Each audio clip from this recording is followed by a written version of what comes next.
Assalamualaikum warahmatullahi wabarakatuh. Halo teman-teman, bertemu kembali dengan saya di channel Transpol 2. Pada kesempatan kali ini saya akan membahas materi tentang database atau biasa kita sebut basis data. Sebelumnya, perkenalkan, nama saya Dinanda Bribka Yunarko Putra. Saya merupakan taruna aktif dari Politeknik Pelayaran Surabaya, kelas D4 Transportasi Laut C Polbit dengan NIT 0820003104. Yuk langsung saja kita masuk ke dalam materi. Yang pertama, pengenalan basis data. Sistem basis data adalah sistem yang terdiri atas kumpulan tabel data yang saling berhubungan dan kumpulan program yang memungkinkan beberapa pemakai atau program lain untuk mengakses dan memanipulasi tabel-tabel data tersebut. Komponen basis data terdiri dari yang pertama, perangkat keras atau hardware. Perangkat keras ini contohnya komputer, hard disk, memori sekunder offline, dan perangkat komunikasi jaringan. Yang kedua, sistem operasi. Sistem operasi adalah program yang dirancang untuk mengaktifkan sistem komputer dan mengendalikan seluruh sumber daya yang ada di dalamnya, termasuk operasi-operasi dasar komputer seperti Windows, Unix, dan Linux. Yang ketiga, basis data. Basis data adalah sekumpulan data yang terorganisir dengan baik sehingga data tersebut mudah disimpan, diakses, dan juga dapat dimanipulasi. Sistem basis data dapat terdiri dari beberapa basis data yang memiliki data masing-masing. Yang keempat, DBMS atau Database Management System. DBMS adalah software yang berperan dalam mengelola, menyimpan, dan mengambil data kembali. Adapun mekanisme yang digunakan sebagai pelengkap adalah pengaman data, konsistensi data, dan pengguna data bersama. Contoh dari DBMS adalah Microsoft Access, MySQL, Oracle Database, Sybase, Borland Interbase, dan lain sebagainya. Yang kelima, pemakai atau user. User adalah salah satu komponen database yang berinteraksi secara langsung dengan database. Ada beberapa tipe user, diantaranya programmer aplikasi, user mahir atau casual user, user umum atau end user, dan user khusus atau spesialis user. Yang keenam, aplikasi atau perangkat lain. Aplikasi ini tergantung kebutuhan. Pemakai basis data bisa dibuatkan program khusus untuk melakukan pengisian, pengubahan, atau pengambilan data yang mudah dalam pemakaiannya. Program tersebut ada yang tersedia langsung dalam DBMS atau dibuat menggunakan aplikasi lain, seperti misalnya Visual Basic. Yang selanjutnya, tingkatan arsitektur basis data. Yang pertama, tingkat eksternal atau external level. Tingkat eksternal merupakan cara pandang pemakai terhadap basis data. Pada tingkat ini, menggambarkan bagian basis data yang relevan bagi seorang pemakai tertentu. Cara pandang secara eksternal hanya terbatas pada entitas, atribut, dan hubungan antar entitas atau relationship yang diperlukan saja.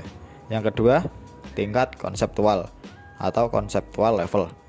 Hal-hal yang digambarkan dalam tingkat konseptual, yang pertama, semua entitas beserta atribut dan hubungannya. Yang kedua, batasan data. Yang ketiga, informasi semantik tentang data. Dan yang keempat, keamanan dan integritas informasi. Yang ketiga, tingkat internal atau internal level. Tingkat internal memperhatikan hal-hal sebagai berikut. Yang pertama, alokasi ruang penyimpanan data dan indeks. Yang kedua, deskripsi record untuk penyimpanan dengan ukuran penyimpanan untuk data elemen. Yang ketiga, penempatan record, pemampatan data, dan teknik encryption. Yang selanjutnya, model-model basis data. Yang pertama, model hierarki. Dalam model ini, data disusun menurut struktur pohon. Puncak dari hierarki disebut dengan root, sedangkan entitas atau interface di bawahnya dikenal sebagai induk atau parent. Entitas induk mempunyai beberapa subentitas yang disebut anak atau child. Entitas dalam model hierarki dilambangkan dengan 4 persegi panjang, sedangkan relasi atau hubungan dengan entitas lain dinotasikan dengan garis. Yang kedua, model jaringan. Dalam model jaringan, entitas induk maupun anak bisa lebih dari 2. Relasi antar entitas dalam network model adalah satu ke satu atau one to one, atau satu ke banyak atau one to many. Dalam network data model tidak diperbolehkan terdapat relasi banyak ke banyak atau many to many. Untuk membuat relasi many to many dalam network model dibutuhkan entitas perantara yang disebut sebagai rekaman silang atau intersection record. Yang ketiga, model relasi. Dalam network model tidak diperbolehkan terhadap relasi banyak ke banyak atau many to many. Untuk membuat relasi many to many dalam network model dibutuhkan entitas perantara yang disebut sebagai rekaman silang atau intersection record. Yang keempat, model berorientasi objek. Model ini mendefinisikan database sebagai kumpulan objek atau elemen perangkat lunak yang dapat digunakan kembali dengan fitur dan metode terkait. Yang selanjutnya, ini merupakan contoh gambar model-model basis data. Yang ini merupakan contoh dari model hierarki. Ini merupakan contoh dari model jaringan. Ini model relasional, dan yang terakhir ini yang keempat, model berorientasi objek. Selanjutnya, Database Management System atau DBMS. DBMS yaitu sistem perorganisasian dan sistem pengolahan database pada komputer. DBMS ini merupakan perangkat lunak atau software yang dipakai untuk membangun basis data yang berbasis komputerisasi. Contoh produk DBMS yang pertama, Microsoft Access, Oracle, Microsoft SQL Server, Sybase, DB2, Ingress, dan MySQL. Yang selanjutnya, SQL. Pengertian SQL secara umum bagi kalangan awam maupun pemula dalam dunia IT bisa diartikan sebagai bahasa yang digunakan dalam mengakses data, khususnya untuk data yang memiliki basis relasional. Tentu saja, bahasa komputer dalam data basis relasional ini berdasarkan standar yang dikeluarkan oleh American National Standard Institute atau ANSI. Beberapa jenis perintah SQL yang perlu diketahui. Yang pertama, Data Definition Language atau DDL. Yang kedua, Data Manipulation Language atau DML. Yang pertama, Data Definition Language atau DDL. Perintah dasar ini sebenarnya merupakan perintah paling dasar dari bahasa SQL.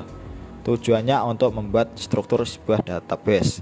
Perintah dasar DDL masih dibedakan lagi ke dalam setidaknya 5 jenis perintah, yakni yang pertama, perintah create, perintah alter, perintah rename, perintah drop, dan perintah show. Yang kedua, Data Manipulation Language atau DML. Seperti namanya, perintah dasar SQL ini bertujuan untuk memanipulasi data yang ada dalam sebuah database.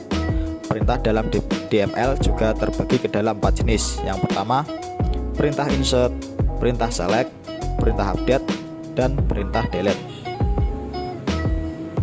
Ya, terima kasih dari saya, kurang lebihnya saya mohon maaf. Selamat berjumpa kembali di video saya yang selanjutnya. Wassalamualaikum warahmatullahi wabarakatuh.